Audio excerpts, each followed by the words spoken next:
Hey everyone, we're here for the final part of, at least currently, the card review for Shadowverse Worlds Beyond. Very excited about this part because it has one of my favorite characters, basically of all time. And we're going to save that for last. So here we go. First, Ruler of Cocytus. Neutral, 10 mana, 10/10 legendary. Fanfare, replace your deck with the Apocalypse deck. So, of course, as we like to do, I want to kind of give some reference to the older cards that these new versions are referencing. So this was Prince of Cocytus. He came out in Altar Sphere, and he replaced your deck with a Cocytus deck, and they were basically like bunch of one-ofs. And then Prince of Darkness was the original version, and he was from Classic, and he replaced with the Apocalypse deck. So, to give reference, like, the Apocalypse deck, the original one, was like 4 cards that they gave you basically 2 copies of each, and then 1 Astaros Reckoning, which we'll talk about in a second.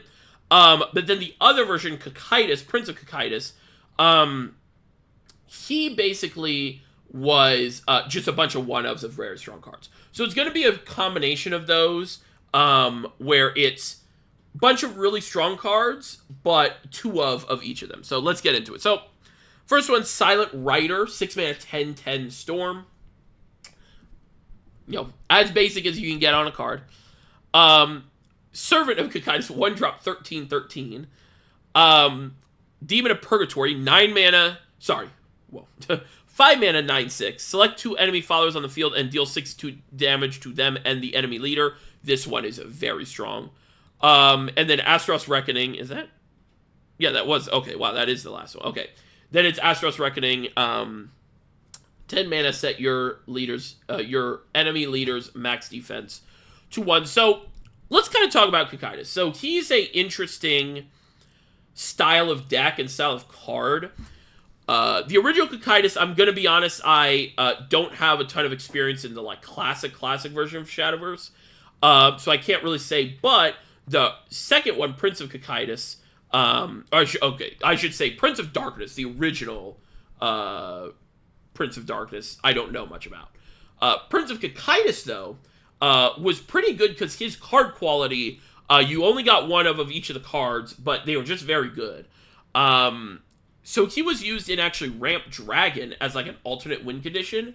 And then he was also used in one of my favorite, short-lived decks of all time, Control Forest in Ultimate Coliseum. And that deck was just the hardest control deck basically the game had ever seen. And then the only win condition is Cocytus. But then some people got some good ideas to put Roach in it, and then the deck became way less fun. But anyway, I always do like these type of decks, and this type of card. I just don't know. Are you getting to 10 in this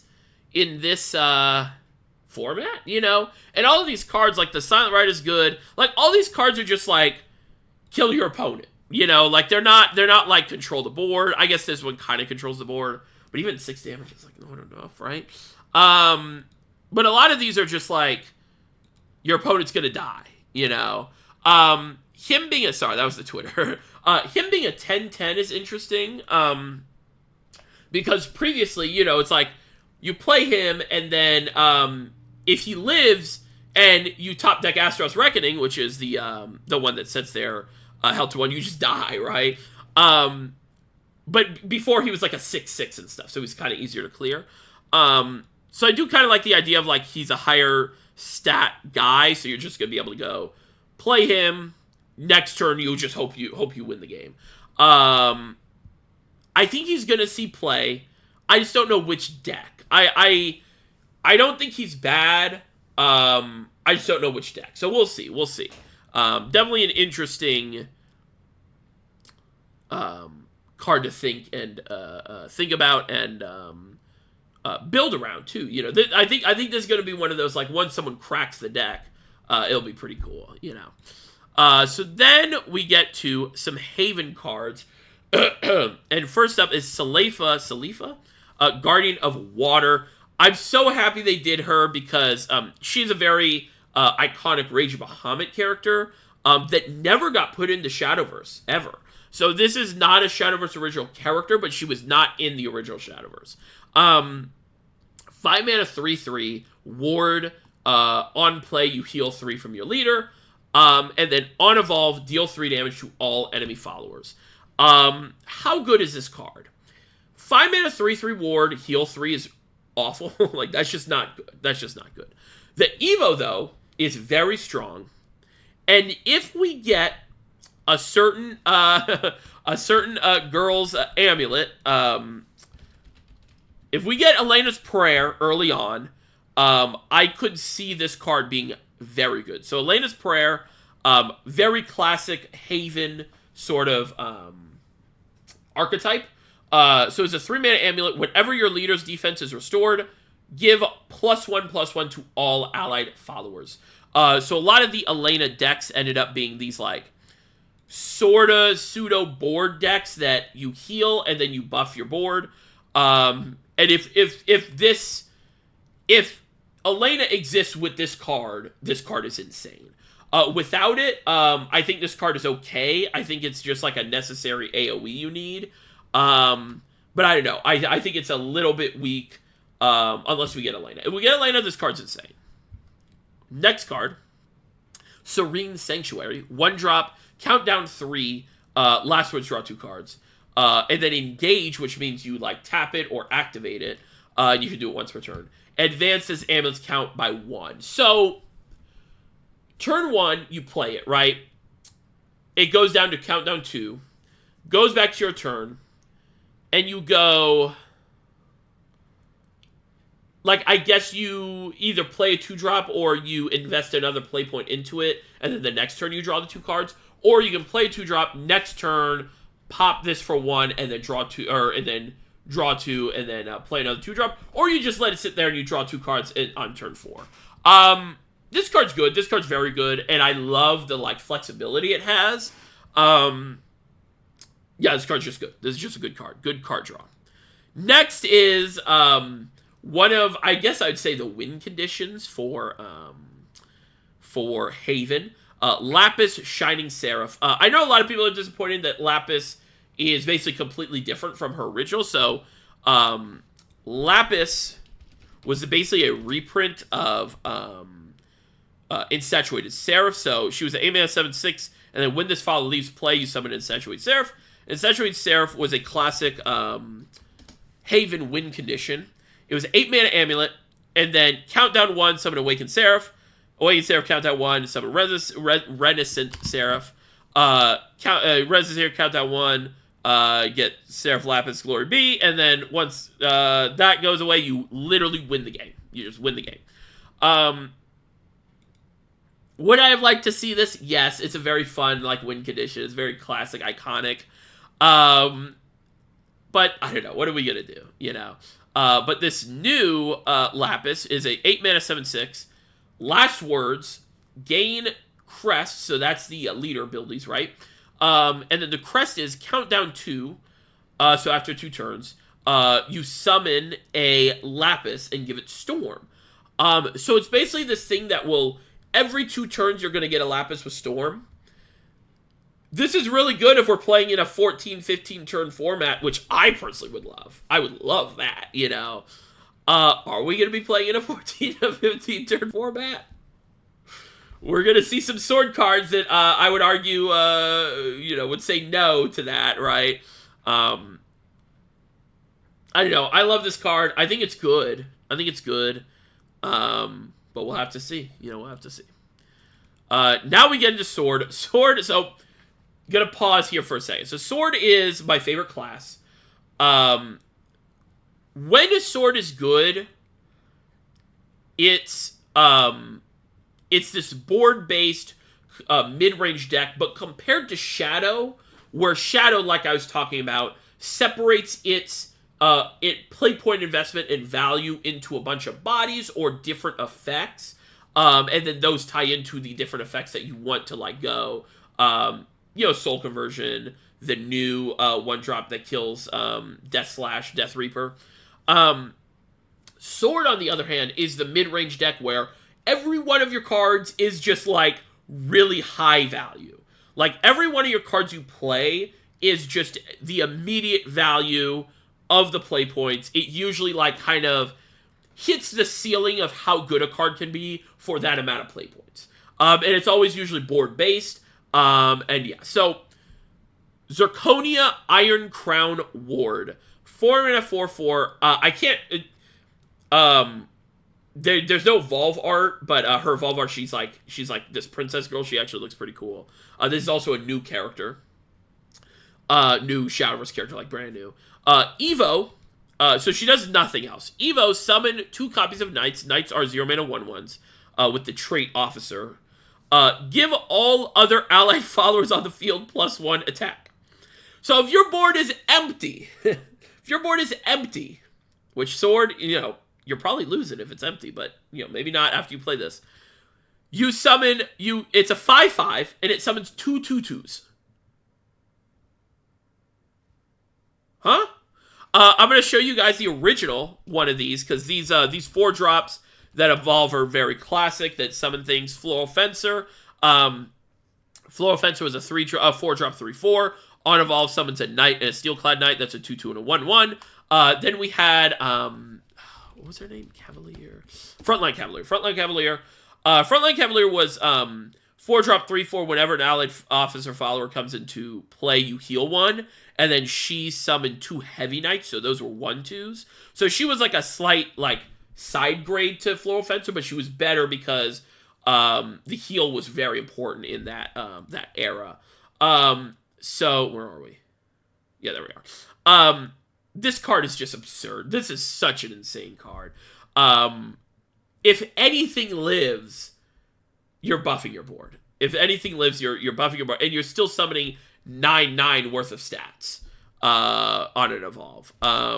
This is everything Sword would ever want in one card, and it makes me happy, but it makes me very, very worried about the power level of Sword. Sword looks very strong, and we'll see that. There's a Knight. Next card, Luminous Lance Trooper. 2 mana 1/2 Fanfare, summon a Knight. Whenever an allied officer follower enters the field, give it Rush. So they changed officers and commanders to be basically only on tokens, it seems.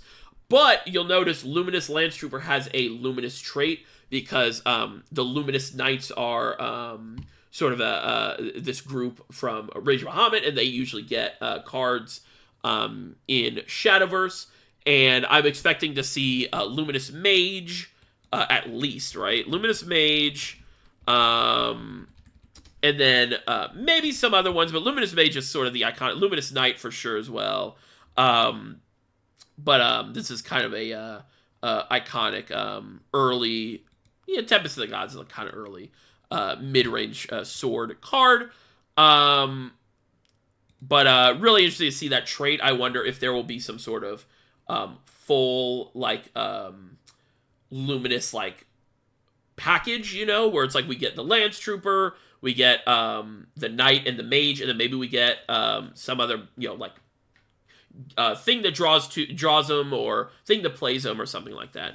But this one is just a 2 mana 1/2 summon a Knight. This is basically Rest in Peace Oathless Knight, one of my favorite cards. Probably not getting him because this is just way better version than Oathless Knight. So yeah. Pretty good card, though. Really good card. 2 mana 1/2 summon a 1/1, and then it gets Rush. Very good. Next card. So we said Olivia was the best card in the game, right? I think Amelia with the A, Amelia, is the best class card that we've seen so far. 8 mana, 6/6, Fanfare, summon 4 Steelclad Knights. Steelclad Knights are the 2/2s. Whenever another allied follower enters the field, give it +1 attack, Rush, and Ward. So let's break it down. 8 mana 6/6, summon 4 3/2s with Rush and Ward. And then if she lives, which I don't know how you're gonna kill this person, because you have 4 wards to get through. And she's probably going to evolve and be like a big, stat or whatever. At minimum, she's a 6/6. Anything you play after is going to get +1 attack, ward, and rush. So, let's look at, the history, the textbooks, right? These type of cards have always been good for Sword, these sort of board fills. So, the original one was Arthur. Arthur was... Wait, this is the actual real one, right? Yeah, this is the actual real one. 7 mana, 2/6. Fanfare, randomly put different Swordcraft followers that cost 2 play points or less from your deck into play until your area is full. So, you would build your deck to only have like 4... What were the 2 drops? It was like Holy Bear Knight, Celia, Cucullin, and then Lux, right? You'd play Lux. Maybe Lux was the 5th one, and then you'd play something else, but you'd want to just get a bunch of 2 drops, and then your board was full, and it was, like, really good. He was so good, in fact, look at the stats, right? 2/6. He was so good that he got nerfed to an 8-drop, and that started the trend of people joking about Sword cards getting nerfed to 8-drops. Another card that got pre-nerfed, this was so funny. This card never saw play, but they realized that if Arthur gets nerfed, that people would just play this guy. Weathered Vanguard, 3 mana, 2/3, enhance 7, summon 2 or 3 Steelclads. So it was a 7 mana, 2/3 that summoned 3 2/2s. And they nerfed him. Like, that's how scared people, or the game was of like these big board fill Sword cards. And then in the, like, I would say heyday of the classic mid-range Sword, Latham was the win condition. 8 mana, 8/7. Not a board fill, but basically he gave you an effect where every time you swung with something, you'd summon a Knight with Storm. And then if there was not a Knight with Storm already on the field. So this is sort of a combo. Amelia is sort of a combo of all of these, like, really good, historically really good Sword cards, and puts it all into one. I don't know, guys. I mean, I'm eating. I'm feasting. But, I don't know. We'll see. Probably number 1 spot on my list of cards that I would expect to be changed at some point in the game's history. So, with that said, finally get to the one I've been waiting for. Amelia. One of my favorite characters of all time. Really, really have... Do I have the... Yes, I do. It's the ultra rare. The ultra from Evolve. Also, I got it out the sleeve too. But Amelia, I love Amelia. That's what Super said, right? anyway. So 6 mana, 4/4. Fanfare. Draw 2 Swordcraft followers. Recover 3 play points. Super Evolve. Give all other allied Swordcraft followers on the field Barrier. Barrier, of course, is like the Divine Shield thing. This card is nuts. So, Sword has always needed, I should say, these draw support cards. So I want to kind of take you through. So the original, I kind of mentioned it, Lux. Lux was, Solar Lancer. She was a 2-drop 1/2, put a random commander card that costs 5 play points or less from your deck into your hand. And then you could enhance 4. You put another commander card that plays 6 or more into your hand. This was like the original sort of like card draw support. Then we got Aether. Aether is a warrior wing. This was a 3-drop 2/3. I loved this card. I thought this was a very interesting card. 3-drop 2/3. Fanfare. Put one of the highest cost Swordcraft followers that cost X play points or less from your deck in your hand. X is your max play points plus 1. So basically the way this worked was you play this and you always draw an on-curve card. So back in the day, it was you play this on 3 and you draw, before Leisha, you would draw your frontline Cavalier or stuff like that. Then once Leisha came out, you'd play this to draw Leisha, and then you'd play this on 7 to draw your Latham. if you didn't have another turn 7 play or you didn't have him in hand. This also made some very interesting deck building, I wouldn't say like restrictions, but thoughts, where it's like, well, I don't want to play multiples of some of these cost cards because I want to guarantee when I play Aether, draw the card I need, She also had an Evolve effect that gave +1 attack to everything. Then we get to, I'm probably skipping a couple. I don't know. I don't think so, actually, now that I think about it. Then we get to Amelia, one of my favorite cards in the game. 5 mana, 4/4. Fanfare, randomly put 2 different officer followers from your deck into your hand. Very similar to the new card we have. Then on hand 7, she gained basically Barrier. And then she could evolve for free. And then her evolve effect was you subtract 3 from the cost of an officer follower from your hand. So this new one is a combo of basically all those effects, but like different, right? So she's on play going to draw 2 Swordcraft followers. I think it's smart of them to make it like just blanket Swordcraft followers so that you don't get into these situations like Aether, like Lux, like even Amelia, or the original Amelia, where you could like just play a couple officers.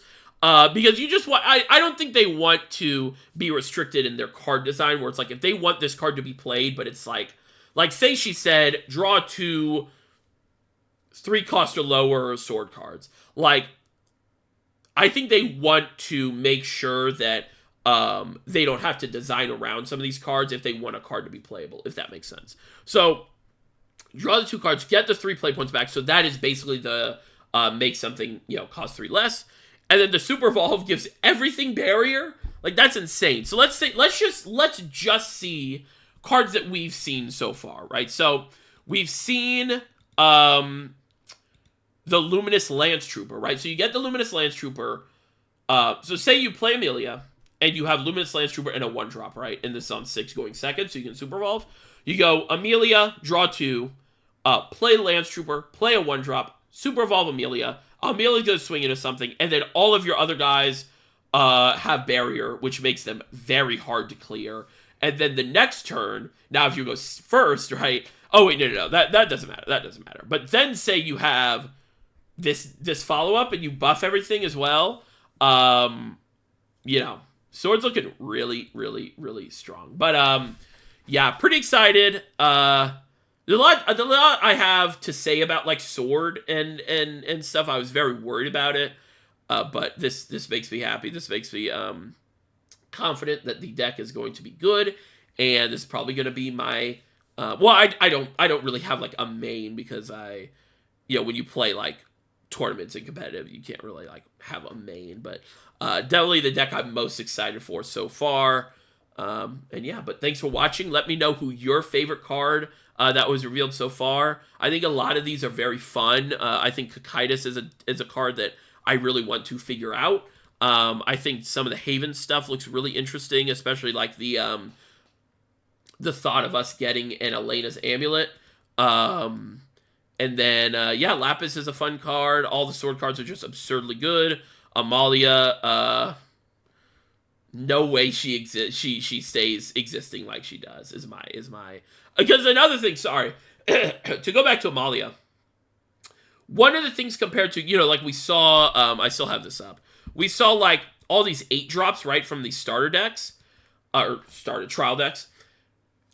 Amalia's the only one that does not need to Super Evolve. All these other things are okay when you don't Super Evolve, but Amalia's just like, oh no, I don't need to do nothing. I just go, boom, 4 3/2s with Rush and Ward, see you later. So, yep, pretty excited. Let me know what class you're excited for.